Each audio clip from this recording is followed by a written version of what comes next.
Bien, ante todo, buenos días. En primer lugar, agradecer a la comisión organizadora por la invitación. El tema que se me ha asignado es la anticoagulación en el paciente con falla hepática. Bien, esta es la agenda que vamos a ir desarrollando en el transcurso de la exposición. Para esta presentación no tengo ningún conflicto de interés. Y a manera de introducción, debemos mencionar que en la actualidad la enfermedad hepática representa una importante carga de salud a nivel mundial y que esta va a contribuir a más de 1 millón de muertes por año.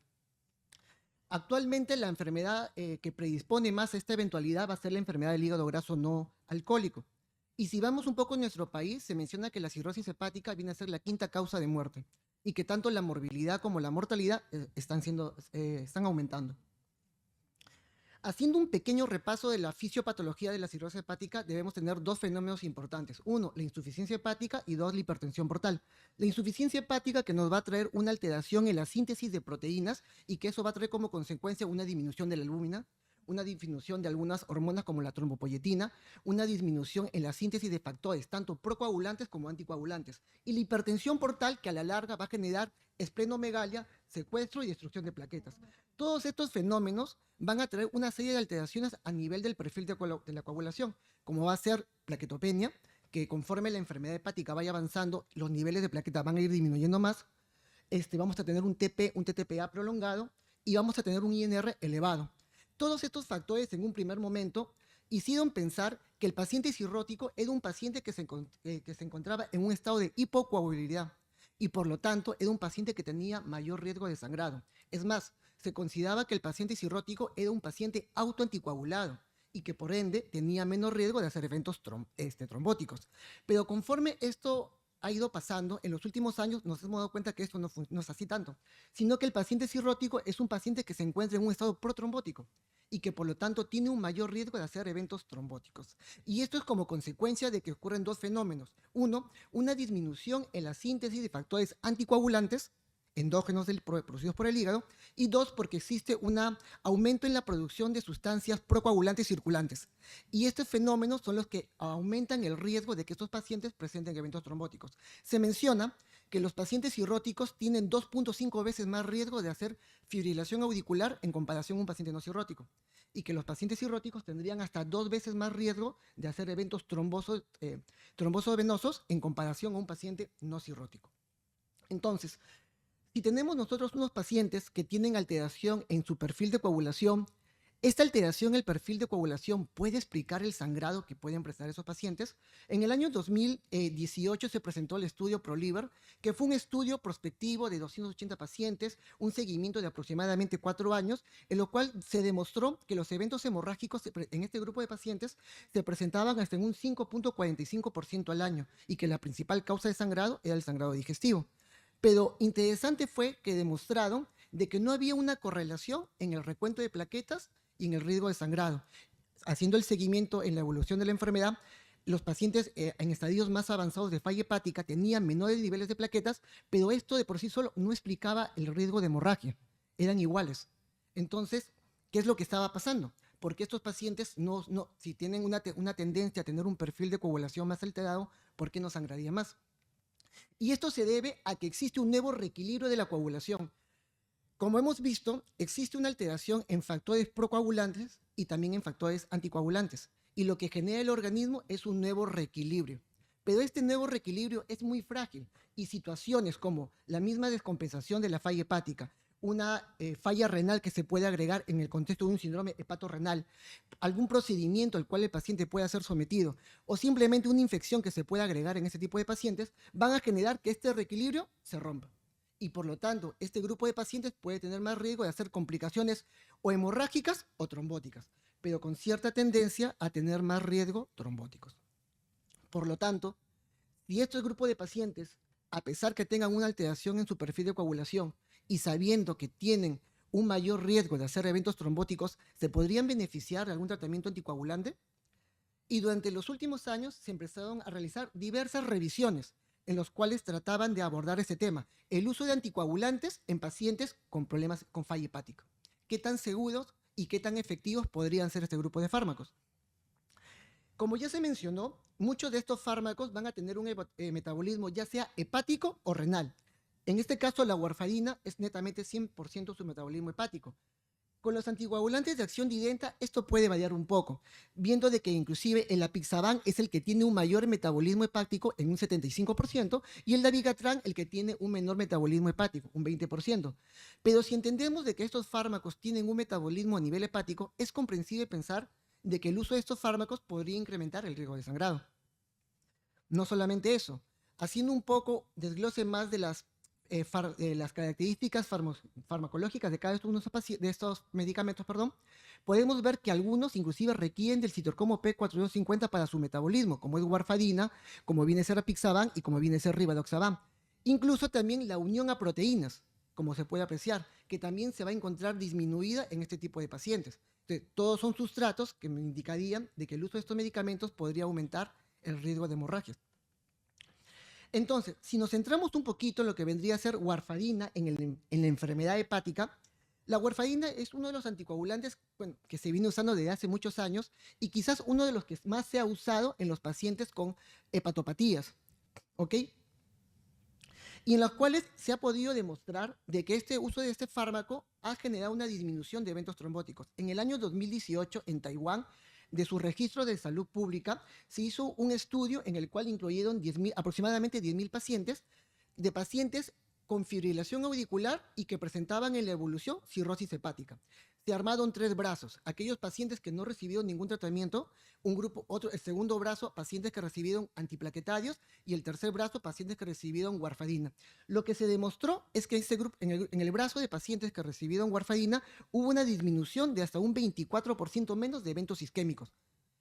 Y las tasas de sangrado no había mucha diferencia. ¿Ok? En estos mismos estudios observacionales, porque debe entenderse que es muy difícil que estos pacientes entren a estudios grandes, justamente por las alteraciones que tienen. La información que se obtiene es más que todo de estudios observacionales, casos, registros. Esta misma disminución de eventos trombóticos también se observó en aquellos pacientes que recibían warfarina en el contexto de la prevención de tromboembolismo venoso. ¿Okay? Si vemos un poco lo que vendría a ser los anticoagulantes de acción directa en la enfermedad hepática, como hemos visto, todos sufren metabolismo a nivel hepático. Pero en todos los estudios donde se incluyeron ese tipo de fármacos, tenían varios criterios de exclusión y los pacientes que tenían hepatopatías o alteración en los niveles de transaminasa no fueron incluidos. Prácticamente ahí de ese grupo de ensayos no tuvimos mucha información. Pero se ha llegado a demostrar que tanto los anticoagulantes de acción directa como la warfarina mostraron ventajas en la disminución de eventos isquémicos, ictus, en comparación a no dar ningún tipo de anticoagulante. Y a su vez, se demostró también que los anticoagulantes de acción directa tenían un menor riesgo de sangrado en comparación a la warfarina. Pero tenemos que tener un poquito de cuidado acá, ya que mucho de la información que se obtuvo se realizó también en pacientes que recibieron dosis por debajo de las indicadas. ¿Ok? Justamente por el temor a veces de que estos pacientes puedan sangrar, se empezaron a usar, o sea, tenían indicaciones de anticoagulación, pero se daban dosis por debajo de las que, según las guías en pacientes sin cirrosis, deberían recibir. Entonces, eso podría generar un poco de sesgo al momento de tener la información. Pero de todas maneras, se evidenció que los anticoagulantes de acción directa tenían un buen efecto protector para eventos isquémicos y tenían menos riesgo de sangrado en comparación a warfarina. Y se menciona que cuando uno va a hacer la evaluación y determinar qué tipo de anticoagulante oral va a utilizar, es bueno que estratifiquemos a nuestro paciente, identificar en qué estadio de la enfermedad hepática se encuentra. En el caso de warfarina, aunque esta es una revisión del JAK del 2018, voy a mostrar luego una del 2023 que hay una variación. En ese momento, warfarina estaba indicado en cualquier estadio CHAI A, CHAI B o CHAI C. Y el control se indicaba que debería mantenerse con el INR manteniendo el rango de 2 a 3 que conocemos, lo cual era un poco difícil, ya que conforme la enfermedad avanzaba, el INR también tendía a aumentar, por lo cual se hacía muy difícil tratar de mantener a este grupo de pacientes en ese estadio. Con respecto a los anticoagulantes de acción directa, se mencionaba de que todos podían ser indicados en estadios del CHAI A o B, a excepción del rivaroxaban, que no estaba recomendado en el CHAI B, ¿ok? Y ninguno de ellos estaría indicado en un CHAI-C, ¿ok? Y con respecto a lo que vendría a ser el ajuste de dosis, no había ninguna indicación.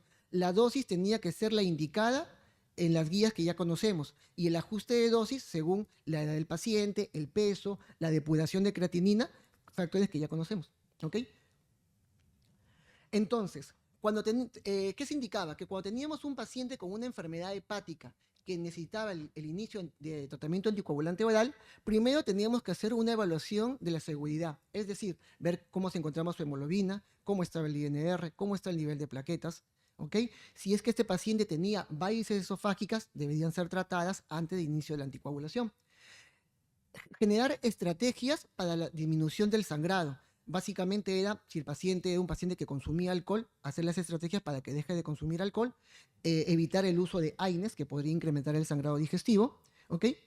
Y una vez que se realizaba la clasificación según el CHAI, la indicación de cuál sería el anticoagulante a elegir. En un CHAI A, como mencioné, todos los anticoagulantes sin necesidad de ajuste de dosis, con las dosis recomendadas según las características del paciente. La warfarina manteniendo un INR entre 2 y 3. Si fuera CHAI B, el único fármaco que estaba no indicado de anticoagulantes orales era como de acción directa, era el rivaroxaban. Y en el CHAI C ya ningún anticoagulante de acción directa debía ser indicado. Esta es una revisión del 2023 en la cual sí hay algunos cambios. Los antagonistas de la vitamina K ya no estaban indicados en los estadios CHAI C. Si teníamos un paciente con indicación de anticoagulación, en un CHAI A, el de primera elección eran los antagonistas, los anticoagulantes de acción directa. En cambio, si tenemos un paciente con criterios de anticoagulación que se encuentra en un estadio CHAI C, las heparinas de bajo peso molecular serían los de primera elección. Con respecto al uso de anticoagulantes de acción directa en estadio CHAI C, aquí todavía la información es todavía un poco nubuloso, por decirlo de alguna manera. Todavía se está pendiente tener mayor información para ver si es que estos fármacos podrían ser indicados en este grupo de pacientes. Ahora, anticoagulantes de acción directa y el riesgo de lesión hepática. Y esto surge a raíz de un fármaco que fue el cimelagatrán, que fue el primer anticoagulante de acción directa inhibidor de la trombina. Con este fármaco se llegó a observar que los pacientes presentaban una lesión aguda grave, hasta en un 8-9% de los pacientes que iniciaron este tipo de medicamento, motivo por el cual este fármaco fue retirado del mercado aproximadamente en el año 2006, si no me equivoco. ¿Okay? Y esto fue uno de los motivos por los cuales en los siguientes estudios de que ya conocemos, los fármacos, los anticoagulantes de acción directa, tuvieron criterios más exclusivos para tratar de retirar a todo aquel paciente que tuviera un perfil hepático alterado, porque se pensaba a raíz de este fármaco que podría inducir falla hepática. ¿Ok? Pero conforme estos fármacos se han ido usando, no se ha encontrado evidencia que indique que tanto la warfarina como los anticoagulantes de acción directa puedan producir una mayor incidencia de hepatotoxicidad. Hasta el momento se consideran que son fármacos bastante seguros, pero la recomendación es que estos pacientes de forma anual deben tener un perfil hepático para hacer justamente un monitoreo y si es que estos pacientes presentaran alteraciones en su perfil hepático, evaluar la posibilidad del retiro del fármaco, ¿no? Pero por lo menos la posibilidad de hepatotoxicidad es muy baja.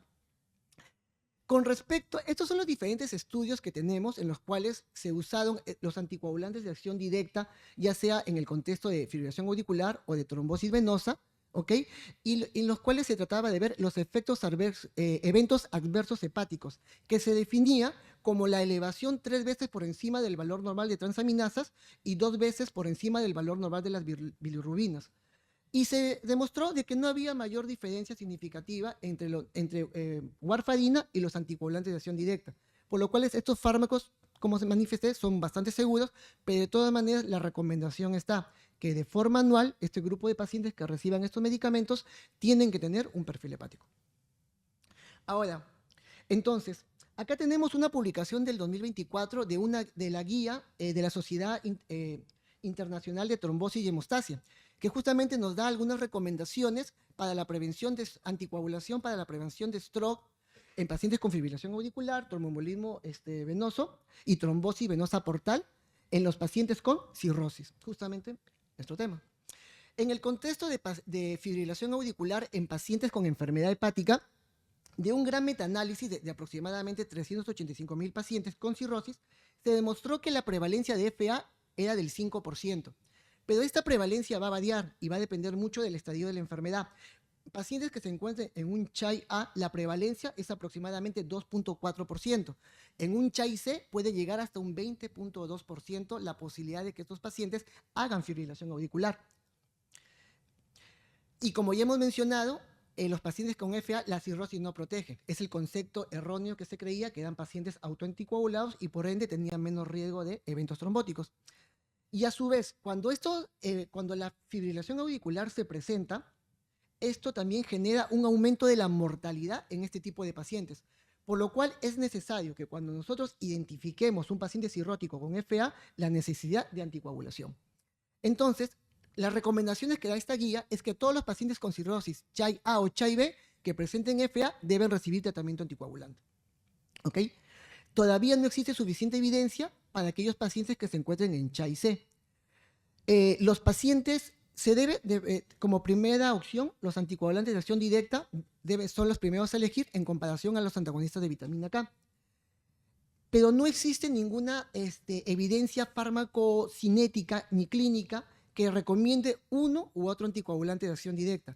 Va a depender de la evaluación de cada paciente para poder determinar el anticoagulante más ideal. Con respecto a lo que vendría a ser trombosis venosa profunda, embolismo pulmonar en pacientes con enfermedad hepática, los pacientes con cirrosis hepática tienen más riesgo de hacer trombosis venosa. Y dentro de la trombosis venosa, la más importante que pueden presentar es la trombosis venosa portal. Se ha demostrado que la trombosis venosa portal aumenta la hipertensión portal y por ende las complicaciones y la mortalidad en estos pacientes. Es más, y lo vamos a ver en quizás una de las últimas diapositivas, existe actualmente la tendencia de anticoagular a los pacientes con hipertensión portal porque eso va a disminuir la formación de microtrombos que a la larga producen un incremento de la hipertensión portal y las complicaciones en estos pacientes. Entonces, es muy probable que de acá a un tiempo, todo paciente con cirrosis hepática y trombosis y hipertensión portal reciba tratamiento anticoagulante para disminuir el riesgo de la progresión de enfermedad. Se ha visto que este grupo de pacientes tienen hasta 2.5% mayor riesgo de hacer eventos trombóticos y también va a depender mucho del estadio de la enfermedad en la cual se encuentren.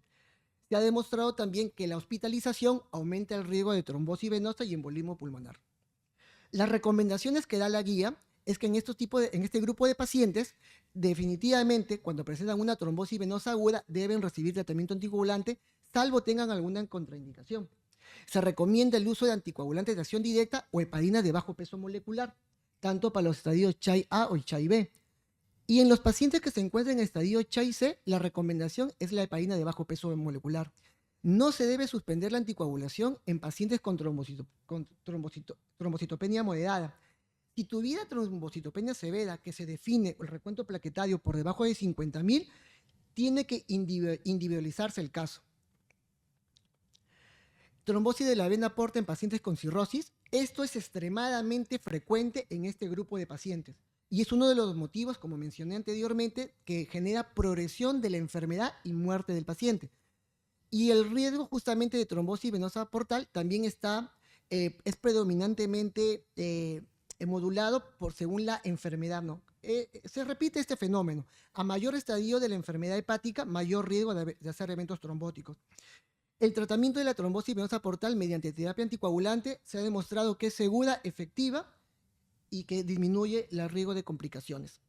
Aquí podemos ver unas diferentes guías. Acá se encuentran las recomendaciones que da la Asociación Americana de Gastroenterología, la Asociación Americana del Estudio de Enfermedades Hepáticas y el Veneno 7, que según los diferentes escenarios en el contexto de trombosis venosa, las recomendaciones como agente de primera línea, si ustedes pueden apreciar en estas tres guías, es heparinas de bajo peso molecular. Y dependiendo del estadio que se encuentre el paciente CHAI-A o CHAI-B, podría indicarse también el uso de antagonistas de la vitamina K o los anticoagulantes de acción directa.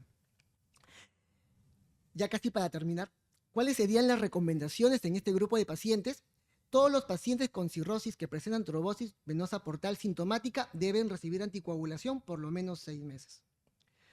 Si fueran pacientes que se encuentran asintomáticos, pero tienen un trombo que está progresando, también deben recibir por lo menos 6 meses de anticoagulación. En aquellos pacientes que sean candidatos a trasplante hepático, la anticoagulación debe mantenerse hasta el momento del trasplante. Y si fueran pacientes que no sean candidatos, debería también considerarse la anticoagulación porque disminuye la progresión de la hipertensión portal. Los antagonistas, las heparinas de bajo peso molecular y los anticoagulantes de acción directa son los indicados en pacientes con estadio CHAI-A o CHAI-B y las heparinas de bajo peso molecular en pacientes con estadio CHAI-C. Para terminar, este año se publicó el estudio Cirroxaban, que es un estudio en el cual randomizado, doble ciego, aleatorizado, en el cual se comparó Rivaroxaban versus placebo. Rivaroxaban 10 miligramos por día versus placebo en aproximadamente casi 90 pacientes, en pacientes con estadio CHAI-B. Y lo que demostró este estudio es que los pacientes con cirrosis, disfunción hepática moderada y que tenían hipertensión portal, el uso del Rivaroxaban disminuyó el riesgo de complicaciones. Las complicaciones que se buscaron fueron complicaciones propias de la trombosis de la hipertensión portal, muerte del paciente o que el paciente llegara al trasplante. Entonces, existe bastante evidencia y probablemente los estudios van a apuntar a esto, a el uso de anticoagulantes para justamente la prevención de la continuidad de la enfermedad. Para terminar, mensajes para la casa. Los pacientes con enfermedad hepática no deben ser considerados pacientes autoanticoagulados. Como hemos visto, estos pacientes tienen una alta incidencia de complicaciones trombóticas. Cuando estas se presentan, ya sea la fibrilación auricular, el trombosis venosa y la trombosis venosa portal, estas van a ser causas importantes de morbo y mortalidad en este grupo de pacientes. La anticoagulación es segura, pero debemos recordar de que los datos que hemos obtenido son con dosis a veces no las dosis recomendadas. La información no es muy abundante, pero si vamos a tener la necesidad de anticoagular, todo paciente tiene que ser individualizado. Y lo recomendable es que no solamente sea visto por el cardiólogo, debe ser un manejo conjunto, tanto con el gastroenterólogo y con el hematólogo. Muchas gracias.